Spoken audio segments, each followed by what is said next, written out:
ఎందుకు పెట్టుకున్నారు పొత్తని తెలుగుదేశం వాళ్ళు, బీజేపీ వాళ్ళు, లేకుంటే జనసేన వాళ్ళు ఆలోచించడం కరెక్ట్ కాదు. అందరూ ఆలోచించాల్సింది ఈ రాష్ట్ర హితం కోసం పెట్టుకున్నాం, రాష్ట్ర భవిష్యత్తు కోసం పెట్టుకున్నాం. ఇచ్చిపుచ్చుకునే విధంగా ప్రవర్తించాం. ఒకరు ఎక్కువ ఒకరు తక్కువ అని ఆలోచించలేదు.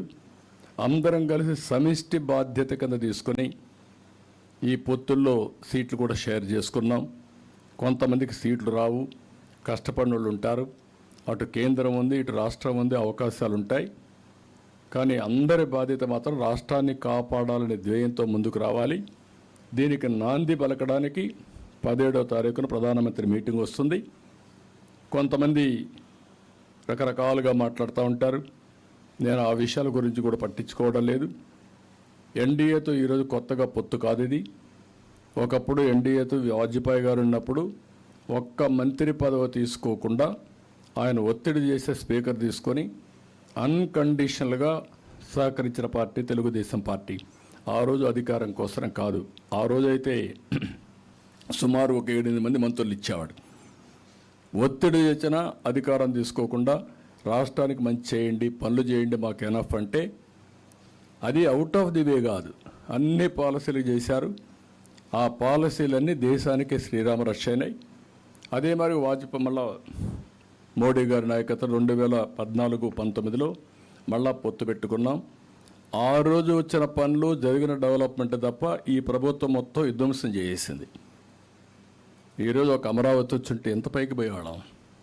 ఒక పోలవరం పూర్తి చేసి నదుల అనుసంధానం చేసుంటే ప్రతి ఒక్క ఎకరాకు నీళ్ళు ఇచ్చేవాళ్ళం. రాష్ట్రంలో కరువు అనే మాట లేదు. ఈరోజు ఏం జరిగింది? నీళ్లు ఇవ్వలేకుండా కనీసం త్రాగునీరు కూడా ఇవ్వలేని దుస్థితికి చేరాం. కేంద్ర ప్రభుత్వం నిధులు ఇచ్చిన వాటర్ స్కీములు పెట్టలేనటువంటి పరిస్థితిలో మనం ఉన్నాం. ఒక్క స్కీమును కూడా ఉపయోగించుకోలేదు. మ్యాచింగ్ గ్రాంట్ ఇచ్చే పరిస్థితి లేదు. ఎంత టైం అయినా ప్రజల్ని మభ్యపెట్టడం, మోసం చేయడం, దోపిడీ చేయడం, ఎదుటి వాళ్ళపైన దాడి చేయడం, ఎవరన్నా మాట్లాడితే అడ్డదుడ్డంగా మాట్లాడి ఆ వాడరాని భాష వాడి వివిధ విధాలుగా అవమానం చేయడం ఇవే జరుగుతున్నాయి. అందుకే మళ్ళీ మళ్ళీ విజ్ఞప్తి చేస్తున్నా, ఈ సభతో స్టార్ట్ కావాలి. మళ్ళీ రాష్ట్ర భవిష్యత్తు ఆకాంక్షించే ప్రతి ఒక్క వ్యక్తి, వ్యక్తిగత వికాసం కోసం ఆలోచించే ప్రతి ఒక్క వ్యక్తి ఇంకా మీనమేషాలు లెక్కేస్తే మీరు నష్టపోతారు. కేసులు పెడతారనో, లేకపోతే బయట రానిరేమనో, లేకుంటే మాకెందుకు వచ్చిందనో, ఎక్కడ నిస్సహాయతగా ఉన్నా, ఎక్కడ మీరు ఏమరపాటుగా ఉన్నా మళ్ళీ మీరు తిరిగి కోలుకోలేరు. మళ్ళీ ఈ రాష్ట్రాన్ని కాపాడుకోలేము.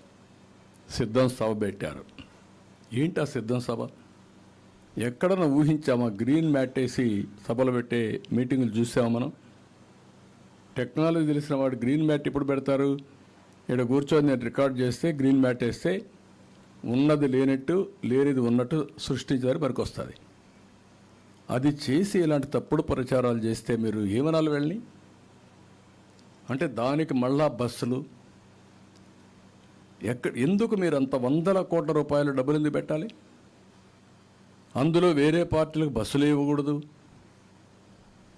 మళ్ళా పోలీసులు వచ్చి అడ్డపడడం, దానికి జీవో నెంబర్ 1 తీసుకురావడం, దానిపైన మమ్మల్ని అందరినీ ఆంక్షలు పెట్టి కదలలేకుండా చేయడం, ఇలాంటివి. సరే, మమ్మల్ని అందరినీ జైల్లో పెట్టారు, చేయని తప్పులకు అందరినీ జైల్లో పెట్టడం అంటే ఎక్కడికి పోతున్నారు?